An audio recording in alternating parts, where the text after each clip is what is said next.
اعوذ باللہ من الشیطان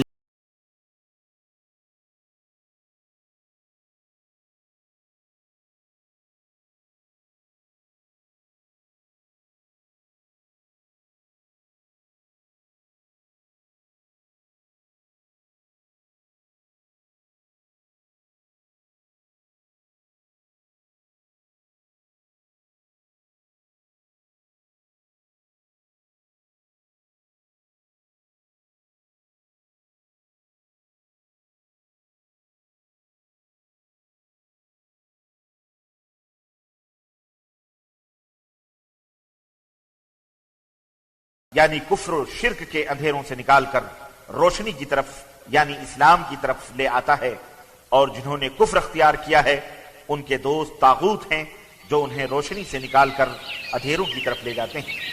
ایسے ہی لوگ اہل جہنم ہیں اور وہ ہمیشہ اس میں رہیں گے۔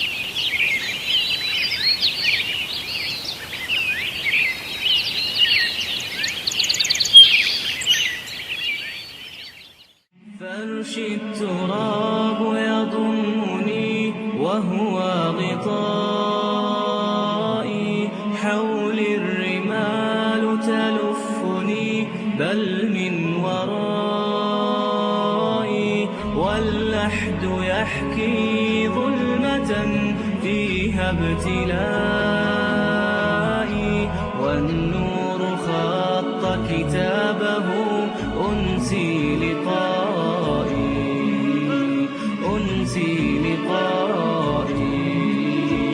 والأهل أين حنانهم، باعوا وفائي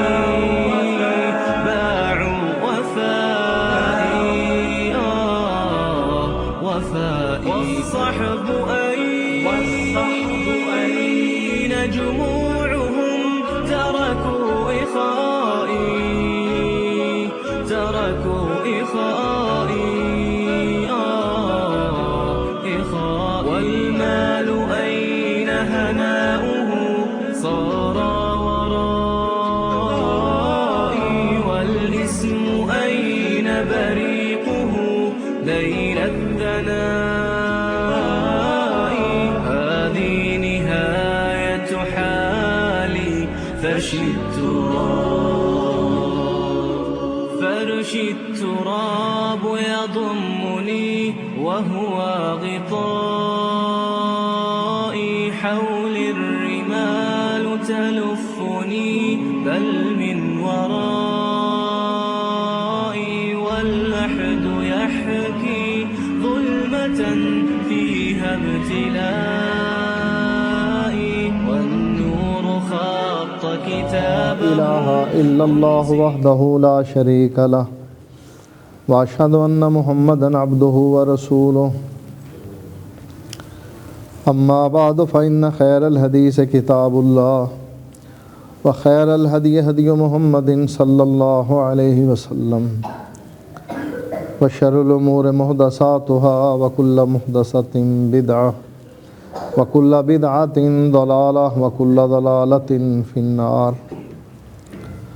فاعوذ باللہ السمیع العلیم من الشیطان الرجیم، بسم اللہ الرحمن الرحیم۔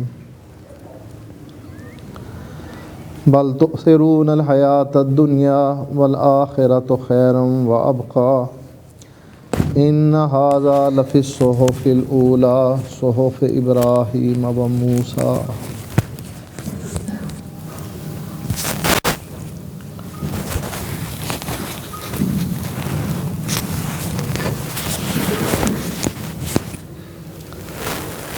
آج ہماری حالت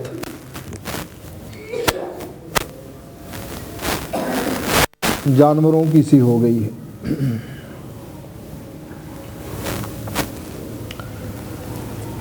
جانوروں کو بعض اوقات اپنا بھی خیال نہیں ہوتا، سامنے سے آنے والی چیز کا بھی خیال نہیں ہوتا۔ گائے بھینس سڑکوں پر چلتی ہوئی اگر دوڑ پڑے، سامنے سے کوئی گاڑی آتی ہے اس کو پرواہ نہیں، کہ گاڑی کا کیا بنے گا،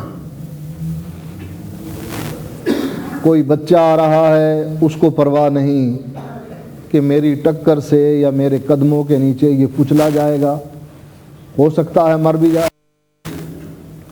اسے اپنی بھی پرواہ نہیں کہ میرا کیا بنے گا، کہاں لگے گی، خون کہاں سے نکلے گا۔ ایسے ہی لگتا ہے آج اس معاشرے میں مسلمان کلمہ گو ایک تو ہیں کہ بے دین ہیں، اللہ اور اس کے رسول پر ایمان نہیں رکھتے ہیں۔ یہاں بات دینداروں کی ہو رہی ہے کہ دیندار طبقہ ایسا لگتا ہے جیسے ان کو اپنی کوئی فکر نہیں، ہم کہاں جا رہے ہیں اور ہمارے کرتوتوں کی وجہ سے ہمارا ٹھکانہ جنت بن رہا ہے یا جہنم، ہمیں اس سے کوئی سروکار نہیں ہے، بس زندگی گزارنی ہے جیسے جانور زندگی گزارتے ہیں،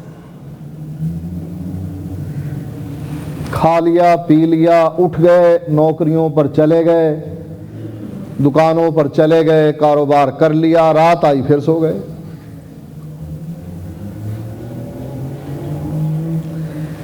جس مقصد کی خاطر اللہ تعالیٰ نے ہمیں پیدا کیا تھا ہم بھول گئے مقصد کو، کیوں آئے اس دنیا میں؟ اللہ نے یہ سارے انتظامات ہمارے لیے کیے، زمین بنائی تو ہمارے لیے کہ آدم کا بیٹا اس پر رہے گا، اس میں پہاڑ رکھے تو ہمارے لیے کہ کہیں یہ زمین ڈولنے نہ لگ جائے، 3/4 پانی 1/4 زمین، مبادا یہ زمین ڈولنے نہ لگ جائے، آدم کے بیٹے کو تکلیف نہ ہو، لہذا میخ کے طور پر پہاڑ رکھ دیے،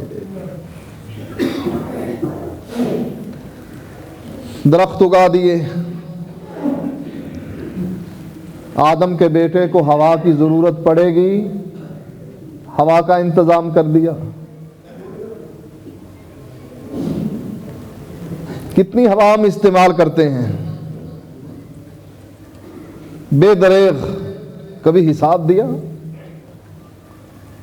بجلی کا بل آئے، گیس کا بل آئے، تھوڑی سی استعمال کی جائے، کنجوسی سے استعمال کرتے ہیں، زیادہ بل نہ آئے، لیکن اللہ کی اس نعمت کا استعمال کبھی سوچا؟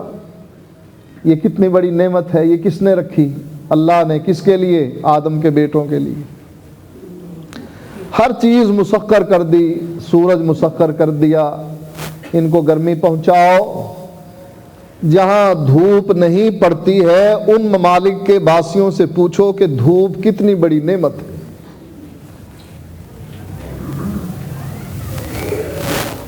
جب سورج نکلتا ہے بے لباس ہو کر میدانوں میں لیٹ جاتے ہیں کہ یہ گرمی ایک نعمت ہے، یہ دھوپ ایک نعمت ہے، جراثیم سے بچاؤ کے لیے ہمیں آج موقع ملا ہے، اس نعمت کو ہم سمیٹ لیں۔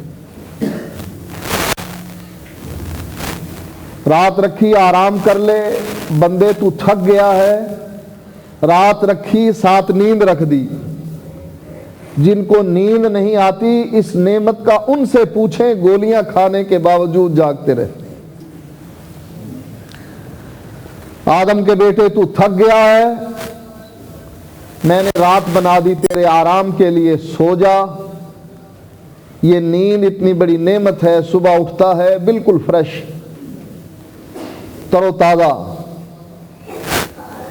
کام کرنے کے لیے طاقت موجود ہے، پھر شروع ہو گیا کام پر۔ خوش قسمت ہے وہ انسان جو اپنے اس مقصد کو پہچانتا ہے کہ میں پیدا کس لیے کیا گیا، دنیا میں کیوں بھیجا گیا۔ اللہ نے یہ پوری سلطنت میرے لیے مسخر کر دی، میں بھی کسی کے لیے ہوں، یا میں صرف دنیا کے لیے کھائے پیے بچوں کو جنم دیا اور مر کر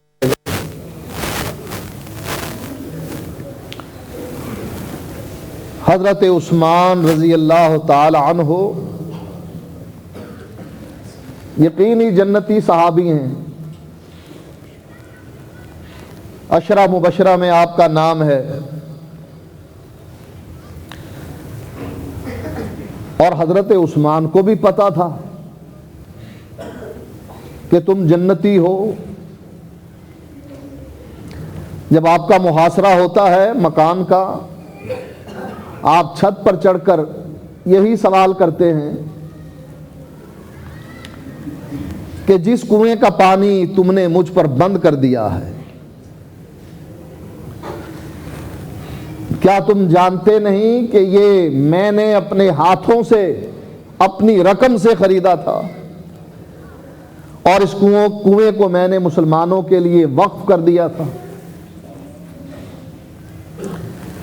جب اللہ کے نبی علیہ الصلاۃ والسلام نے یہ خوشخبری سنائی تھی کہ کون ہے جو مسلمانوں کے لیے اس کنویں کو وقف کرتا ہے، میں اسے جنت کی خوشخبری دیتا ہوں۔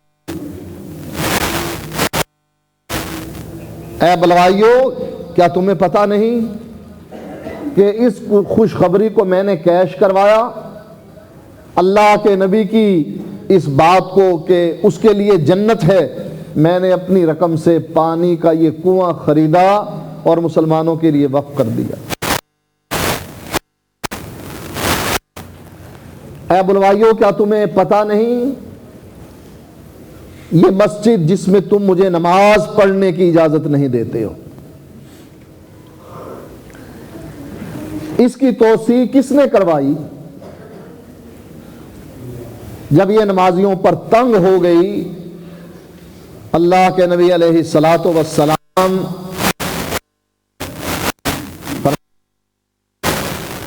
کون ہے جو اس مسجد کو وسعت دے، میں اس کو جنت کی خوشخبری دیتا ہوں۔ یعنی حضرت عثمان کو بھی پتا تھا کہ میں جنتی ہوں، لیکن انہیں آخرت کا اتنا خیال تھا کہ جب اللہ کے نبی علیہ الصلاۃ والسلام فوت ہو جاتے ہیں، آپ مسجد میں حضرت ابوبکر رضی اللہ عنہ خلافت کا دور ہے، قریب حضرت عمر گزرے اور حضرت عثمان کو سلام کہا، آپ سلام سے غافل، سوچوں میں گم۔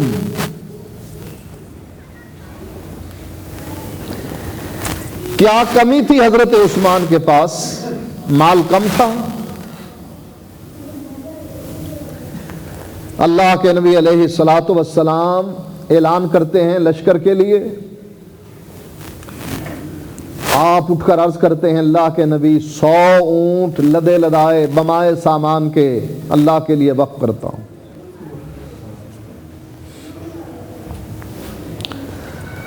آپ نے پھر اعلان کیا، اور بھی آئے، حضرت عثمان رضی اللہ تعالیٰ عنہ پھر کہنے لگے اللہ کے نبی 100 اونٹ اللہ کے راستے میں سامان سے لدے لدائے، کچاوے اس پر رکھے ہوئے ہیں، جو اونٹ کا سامان ہے وہ تیار، 100 اونٹ سواری کے لیے تیار ہیں اللہ کے راستے میں وقف۔ اللہ کے نبی نے پھر اعلان کیا، حضرت عثمان نے 100 اور اونٹ اللہ کے راستے میں دینے کا اعلان کر دیا۔ اللہ کے نبی نے پھر اعلان کیا، حضرت عثمان گھر گئے، 1000 سونے کے سکے دینار اٹھا کر لے آئے اور نبی کی جھولی میں ڈال دیے۔ اللہ کے نبی ان دیناروں سے کھیل رہے ہیں، اچھال رہے ہیں ان کو، اور ساتھ ساتھ کہہ رہے ہیں آج کے بعد کوئی عمل کو کوئی نقصان نہیں پہنچا سکتا۔ گم تھے، کیا پیسہ کم تھا حضرت عثمان کے پاس؟ آپ نے سنا ہوگا عثمان غنی، یعنی حضرت عثمان کے ساتھ جو لقب لگتا ہے غنی، سخی، خرچ کرنے والا، مال تھا تو خرچ کرتے تھے نا۔ سوچ کس چیز کی تھی؟ سلام کا جواب نہیں دیا۔ حضرت عمر رضی اللہ تعالی عنہ خلیفہ مسلمین ابو بکر صدیق رضی اللہ تعالی عنہ کے پاس پہنچ گئے، کیونکہ مسلمان پر کچھ حقوق ہیں۔ ایک ہے کہ سلام کہے تو جواب دے۔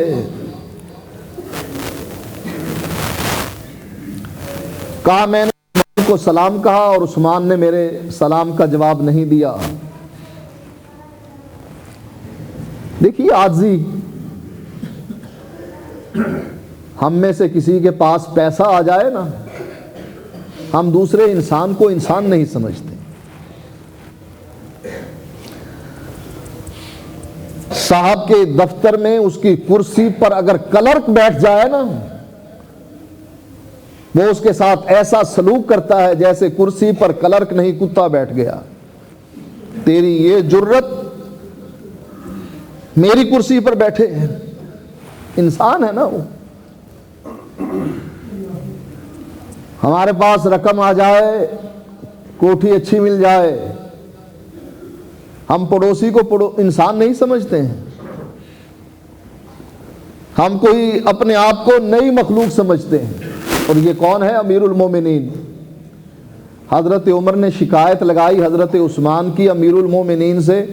امیر المومنین بجائے اس کے کہ شکایت کو کسی کو بھیجا جاؤ بلا کر لاؤ عثمان کو، شکایت لگی،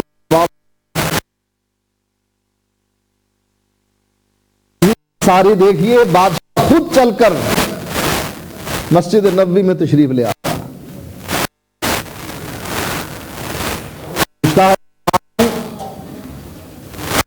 تمہارے بھائی نے تمہیں سلام کہا، تم نے جواب ہی نہیں دیا۔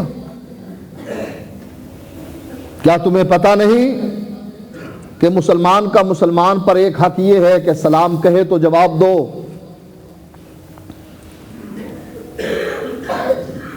حضرت عثمان عرض کرنے لگے، ابو بکر مجھے عمر نے سلام نہیں کہا۔ حضرت عمر، اللہ کی قسم میں نے کہا ہے۔ معاملہ صاف ہو گیا جب قسم کھا لی۔ کہا پھر ابو بکر میں عمر کے سلام کو سن نہیں سکا۔ حضرت ابو بکر صدیق رضی اللہ تعالیٰ عنہ پوچھتے ہیں، عثمان آخر پریشانی کیا تھی؟ ایسی کون کہ اس کی زبان، دل میں تو سلام نہیں کہتا کوئی، اس کی زبان سے بات بھی نکلی، آواز بھی نکلی اور تو سن نہیں پایا، کس پریشانی میں مبتلا تھا؟ آخر بتلا تو صحیح۔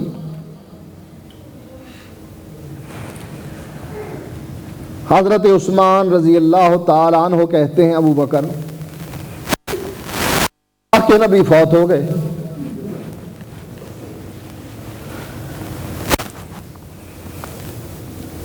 اللہ کے نبی زندہ نہیں، فوت ہو گئے۔ فوت ہونے سے پہلے میں اللہ کے نبی سے یہ پوچھنا بھول گیا، اللہ کے نبی ہماری نجات کیسے ہوگی؟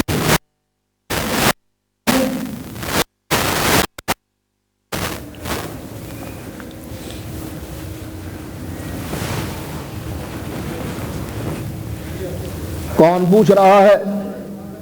یہ جنتی صحابی، عشرہ بشرہ میں جس کا شمار ہوتا ہے، جس کو خود بھی پتا ہے کہ میں جنتی ہوں، میں شہید ہونے والا ہوں، شہید کی ویسے بھی منزل جنت ہی ہے، لیکن اس کے علاوہ بھی اللہ کے نبی نے خوشخبری دی. جیسے وہ واقعہ آتا ہے کہ اللہ کے نبی علیہ الصلاۃ والسلام پہاڑ پر چڑھے، پہاڑ لرزنے لگ گیا.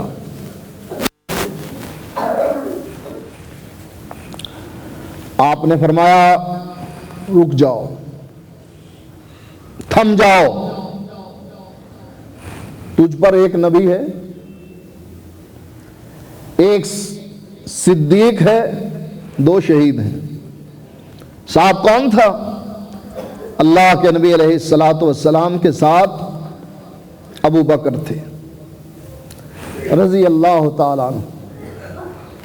آپ کے ساتھ حضرت عمر تھے رضی اللہ تعالی عنہ. آپ کے ساتھ حضرت عثمان تھے. ایک نبی ہے، ایک صدیق ہے، 2 شہید، ایک عمر شہید، ایک عثمان.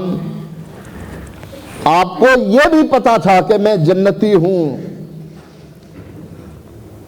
لیکن کن سوچوں میں گم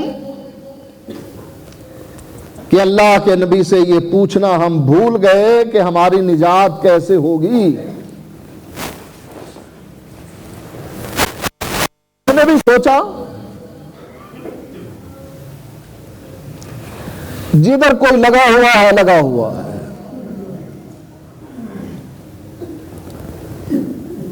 باپ دادا نے ایک دین پڑھا دیا، سکھا دیا، بس اس کو پرواہ کہ چیک کر لے کہ کہیں کہیں گڑبڑ تو نہیں. لمبے سفر پر جانا ہو، گاڑی کا پانی چیک کرتے ہیں آپ، تیل چیک کرتے ہیں، بریکیں چیک کرتے ہیں، کہیں راستے میں بریک فیل نہ ہو جائے، کہیں پانی کم ہونے کی وجہ سے گاڑی گرم نہ ہو جائے. کہاں جانا ہے؟ لاہور جانا ہے. کتنا فاصلہ ہے؟ یہ 4-5 گھنٹے کا. کبھی ہم نے اس سفر کے بارے میں بھی سوچا جو اتنا طویل ہے کہ جب اٹھایا جائے گا ایک دن 50,000 سال کے برابر ہوگا.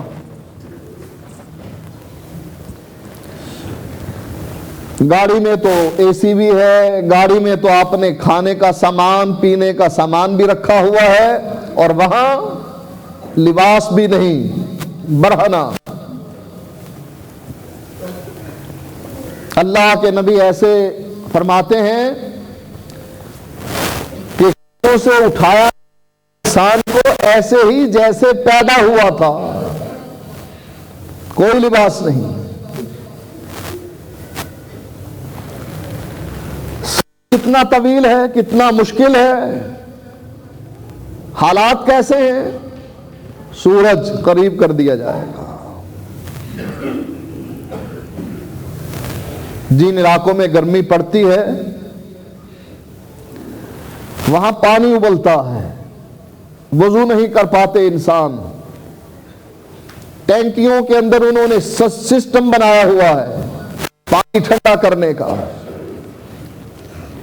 سورج ابھی دور ہے اور اس وقت سورج قریب ہوگا. کبھی سوچا اس سفر کے بارے میں بھی ہم نے جانا ہے اور سوچ کر کوئی تیاری کی ہے؟ ہم نے غور و فکر کیا ہو کہیں غلط سمت تو نہیں اٹھ رہا؟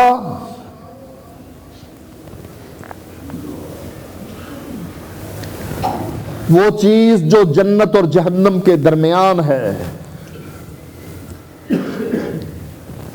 جس کے پاس وہ ہوگی وہ جنت میں جائے گا، اور جس کے پاس وہ نہ ہوگی وہ جہنم میں جائے گا. کبھی ہم نے سوچا ہمارے پاس ہے؟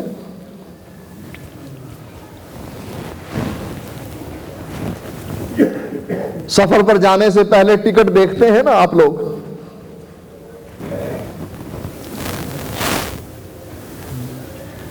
ہوائی جہاز پر جانا ہو، بس کے ذریعے پہلے ٹکٹ لے کر جیب میں رکھتے ہیں، ٹکٹ ہے جانے کا، جنت میں جانے کا بھی ٹکٹ ہے، کبھی سوچا ہمارے پاس ہے وہ؟ کتنی دنیا ہے جو درباروں پر سجدے کر رہی ہے، ہم میں سے ہی ہیں نا وہ کلمہ گو، بھائی یہودی نہیں سکھ کر سجدے کر رہے ہوں، ان کو کوئی فکر نہیں کہ ہمارے ساتھ بنے گا کیا، ہوگا کیا، اس لیے کہ ہم مسلمان کلمہ گو غافل ہو گئے ہیں، بالکل غافل، کوئی ڈر نہیں، کسی قسم کا کوئی ڈر نہیں، اور خود اللہ کے نبی علیہ الصلوۃ والسلام اپنے آپ کو لوگوں کے سامنے پیش کر دیتے ہیں، زندگی کے آخری ایام ہیں، کہتے ہیں میں بھی انسان ہوں، تم میں رہا ہوں، بشری تقاضے کی وجہ سے اگر غلطی کوئی ہو گئی، کسی کی بے عزتی میں نے کی، کسی کا مال میں نے لیا، کسی کو گالی میں نے دی، تو آج میں تمہارے سامنے حاضر ہوں، بدلہ لے لو۔ دنیا میں ہی صاف کر لو کام، کل قیامت کے دن آخرت میں نہ پوچھنا، ڈر تھا نا آخرت کا۔ حالانکہ اللہ کے نبی بھی یقینی جنتی، جنت فردوس میں آپ کی جگہ، لیکن آخرت کا ڈر، دنیا میں ہی اپنے صحابہ سے کہہ رہے ہیں کہ اگر بے عزتی کی ہے تو یہ میری عزت موجود ہے، وہ بے عزتی کر لے، مال کسی کا میں نے لیا واپس نہیں کیا، لے لے۔ اب ایک آدمی نے اٹھ کے کہا اللہ کے نبی میرے 3 درہم آپ نے لیے تھے واپس نہیں کیے، آپ نے غالباً حضرت فضل بن عباس کو کہا اس کے 3 درہم واپس کر دو اس کو۔ کبھی ہم نے بھی سوچا کہ ہم بھی ایسے ہی اپنا حساب و کتاب یہی کر لیں، جنت کی وہ کنجی تیار کر لیں جس سے جنت کا دروازہ کھلے گا، جنت کی وہ کنجی اگر نبی باپ کے پاس نہ ہوئی اس کے لیے جنت کا دروازہ بند ہوگا، کھلے گا نہیں۔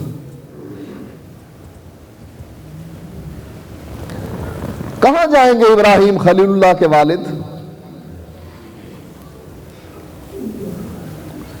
اس کو بھی بیٹا ابراہیم سمجھاتا رہا، بابا ایسا نہ کرو،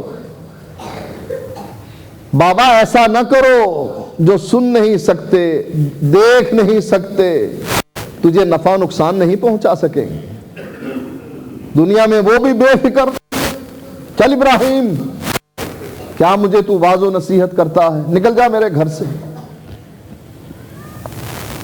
ورنہ پتھر مار مار کر رجم کر دوں گا تجھ کو۔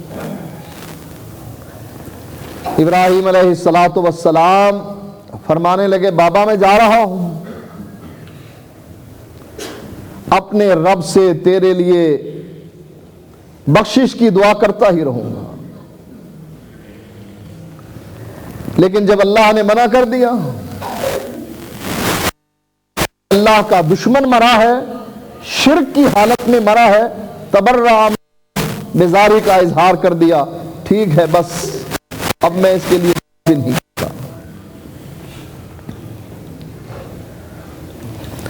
جیسے ابراہیم علیہ السلام کے والد آزر تھے، کوئی فکر نہیں اپنی آخرت کی، ہم مسلمانوں کی اکثریت کا بالکل یہی حال ہو گیا ہے، کوئی فکر نہیں ہمیں آخرت کی۔ اگر آخرت کی فکر ہوتی نا، اللہ کے نبی کا اتباع کرتے، اللہ کے نبی کو مسلمان سچا جانتے ہیں یا جھوٹا؟ کوئی مسلمان چاہے کسی فرقے سے تعلق رکھتا ہو، نبی کے بارے میں اس کا یقین ہے سچا، اس کی بات سچی، لیکن بات تو اس کی سچی ہے لیکن میں نہیں مانتا، ہے کون؟ امتی، اور اللہ کے نبی علیہ الصلاۃ والسلام نے 1400 سال سے پہلے اس کی اطلاع ہمیں دے دی تھی کہ ایک زمانہ آئے گا یقولون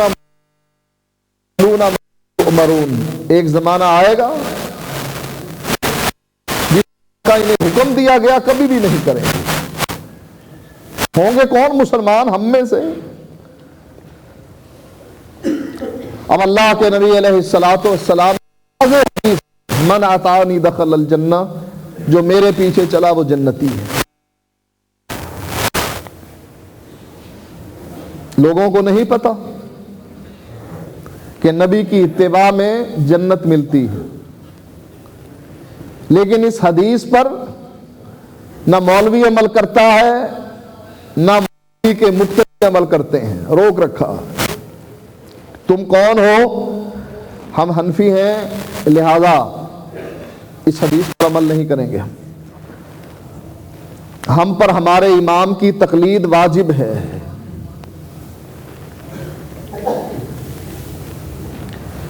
اس حدیث کو صحیح مانتے ہیں کہ اللہ کے نبی نے فرمایا جو میرے پیچھے چلے گا، میرے نقش قدم پر چلے گا وہ جنتی ہے۔ کس نے فرمایا؟ اللہ نے۔ مانتے ہیں حدیث سچی ہے لیکن عمل کے لیے تیار نہیں، کیوں؟ ہم پر ہمارے امام کی تقلید واجب ہے۔ کس نے واجب کی؟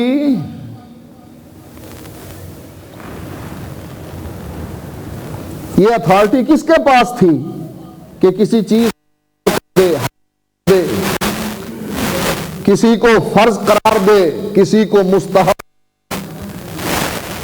کس کے پاس تھی یہ اتھارٹی؟ اللہ اور اس کے نبی کے پاس۔ کیا اللہ تعالیٰ نے کسی امام کی تقلید کو واجب قرار دیا قرآن میں؟ کوئی ایسی آیت جس میں امام کا نام بھی آتا ہو اور تقلید کا حکم بھی آتا ہو؟ کہیں بھی نہیں۔ دوسری اتھارٹی اللہ کے نبی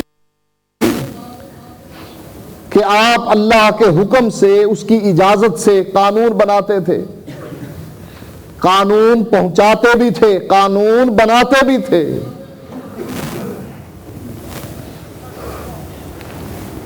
مثلا درندوں کو اللہ تعالیٰ نے حرام قرار دیا قرآن میں،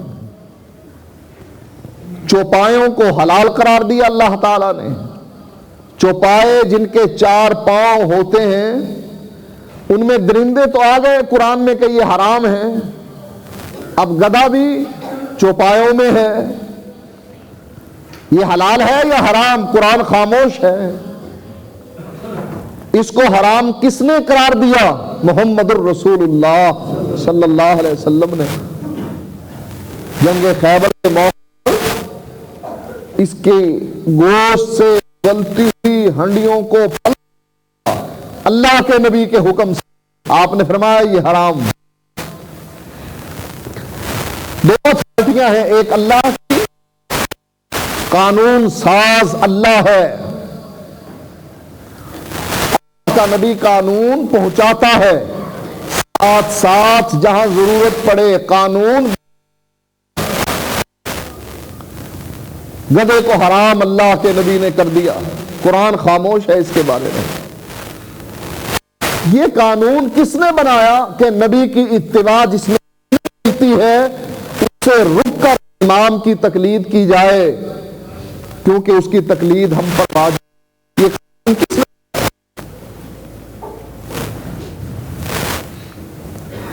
یہ بات عام لوگ نہیں، بڑے بڑے مولوی مفتی ہیں کہ پر امام کی واجب ہے۔ یہ امامنا ابی حنیفہ۔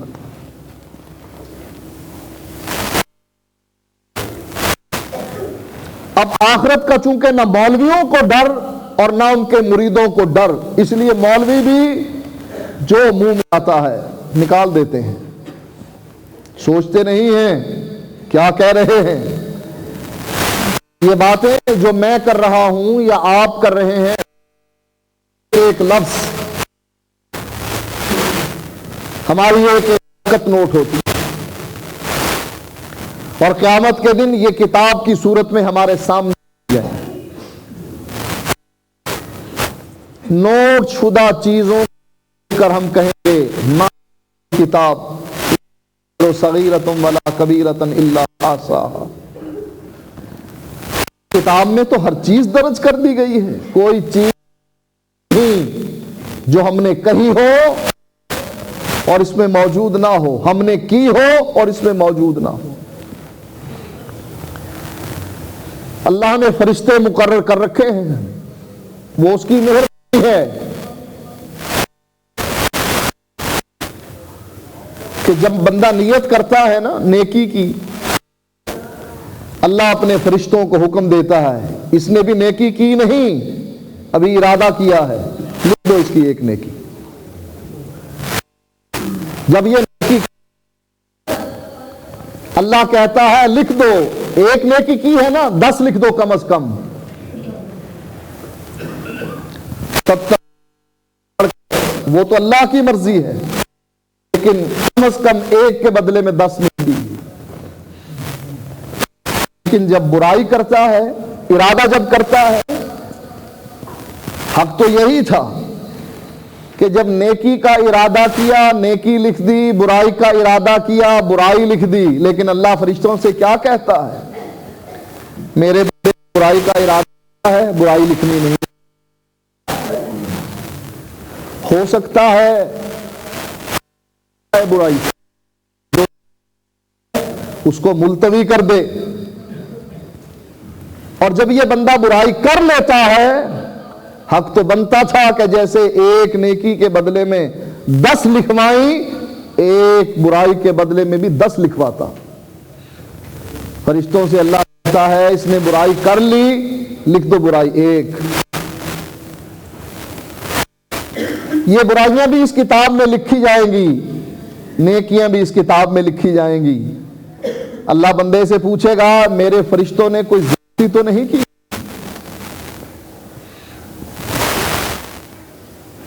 اب یہ زیادتی تو ہے نا کہ ایک نیکی کی فرشتوں نے 10 لکھ دی، بندہ کہے گا اللہ کچھ نہیں، کوئی زیادتی نہیں کی، جو لکھا انصاف کے ساتھ لکھا۔ اب مولویوں کو چونکہ فکر ہی نہیں آخرت کی، لہذا زبان سے حالانکہ پتہ ہے فرشتے لکھ رہے ہیں، کل قیامت کے دن پوچھ لیا جائے مفتی صاحب کس کے کہنے پر یہ فتویٰ جاری کیا تھا کہ امام کی تقلید واجب ہے؟ نبی کی حدیث پر عمل نہیں کرنا، رفع الیدین اللہ کے نبی کی سنت ہے، ہاں ٹھیک ہے جی سنت ہے، سن لیا نا ہم نے، آپ کیوں ہمارے کان کھاتے رہتے ہیں؟ سنت ہے ٹھیک ہے، ہمیں بھی پتا ہے، عمل کو ضرور عمل کرنا ہے ہر حدیث پر، نہیں کرتے ہم، ہمارے امام نے نہیں کیا نہیں کرتے، آپ داروغے بنے ہیں ہمارے۔ قیامت کے دن اگر اللہ نے پوچھ لیا کس کے کہنے پر یہ فتویٰ جاری کیا تھا کہ نبی کی حدیث کے مقابلے میں امام کی تقلید واجب ہے، نبی کی حدیث پر عمل نہیں کرنا، چھوڑ دو اس کو، امام کی بات ماننی، کس کے کہنے پر فتویٰ جاری کیا تھا؟ ہے کوئی جواب؟ ہے تو ہمیں بھی بتاؤ کہ اللہ کو ہم یہ جواب دیں گے، اللہ کا نعوذ باللہ منہ بند کرا دیں گے، بات ہی نہیں کر سکے گا، ایسا جواب ہم نے گھڑ کر رکھا ہوا ہے۔ کانپیں گے انبیاء اس دن، کانپیں گے، اذهبوا الی غیری، میرا بس نہیں چلتا، میرے علاوہ کسی کو جا کر تلاش کرو، اذهبوا الی ابنی، اپنی جان چھڑائیں گے انبیاء اس موقع پر اور کہیں گے نوح کو جا کر مل لو، نوح کہیں گے موسیٰ کو مل لو، موسیٰ کہیں گے عیسیٰ کو مل لو، عیسیٰ کہیں گے محمد الرسول کو مل لو۔ جہاں خوف کا یہ عالم ہوگا، اللہ خوف اس کا دبدبا اتنا زیادہ ہوگا، وَخَشِعَتِ الْأَصْوَاتُ لِلرَّحْمَنِ، آوازیں گم ہو جائیں گی، إِلَّا ہمسا، کسی کی اتنی جرت نہیں ہوگی کہ اللہ کے دربار میں بلند آواز سے کوئی بات کہہ سکے.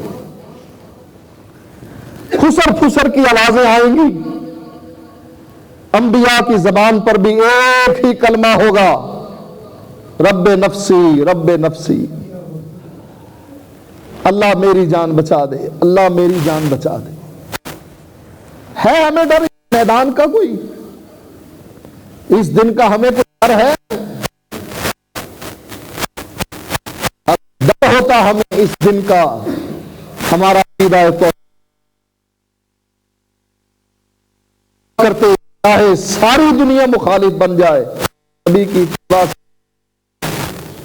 اس دن کا اگر ہمیں ڈر ہوتا, ہمارے معاملات کتاب و سنت کے مطابق ہوتے, پڑوسیوں کے ساتھ سلوک کتاب و سنت کے مطابق ہوتا, اولاد کے ساتھ سلوک کتاب و سنت کے مطابق ہوتا, کوئی کسی کا پیسہ نہ کھاتا, کوئی کسی کی زمین پر قبضہ نہ کرتا, کیونکہ اسے پتا ہے کہ صادق المصدوق نے فرمایا جتنی جگہ یہ کسی بھائی کی قبضہ کرے گا قیامت کے دن اتنی جگہ نہیں, یہ 7 طبق پور کے وہاں سے کھود کر اس کے گلے میں ڈال دیے جائیں.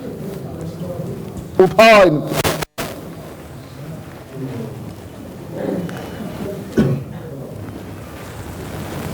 روزی ہماری حلال کی نہیں ہے, بینک میں پیسے رکھے ہوئے, سود کو منافع بنا دیا. نبی صلی اللہ علیہ وسلم نے فرمایا تھا ایک وقت آئے گا لوگ نام بدل دیں گے, شراب پیئیں گے شراب کا نام بدل دیں گے.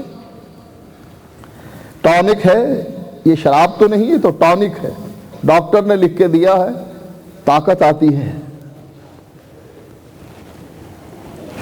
ایسے ہی ہم نے سود کا نام بدل دیا ہے. کیا رکھا ہے؟ پروفٹ, لاس اور پروفٹ, نفع نقصان. جی اسلام میں تو نفع نقصان حلال ہے نا, تجارت ہے نا. سود کا مٹا دیا, نفع نقصان رکھ دیا, تاکہ کھاتے ہوئے لوگوں کو نام بدل کر بتلائے نہیں نہیں میں سود نہیں کھاتا, توبہ توبہ, سود تو حرام ہے, یہ تو میں پروفٹ لیتا ہوں بینک سے. اگر ہمیں ڈر ہوتا آخرت کا کہ ایک دن ہم نے اٹھنا ہے, اللہ کے سامنے پیش ہونا ہے, ہم مر جاتے بھوکے, سود کا ایک لقمہ بھی نہ کھا.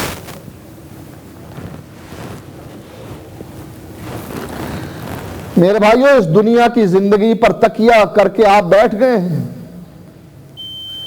آپ سمجھتے ہیں کہ نہیں ہم نے, کس نے جانا ہے, کس نے مرنا ہے. کہاں گئے آج آباء و اجداد آپ کے, پتا ہے آپ کو کہاں گئے؟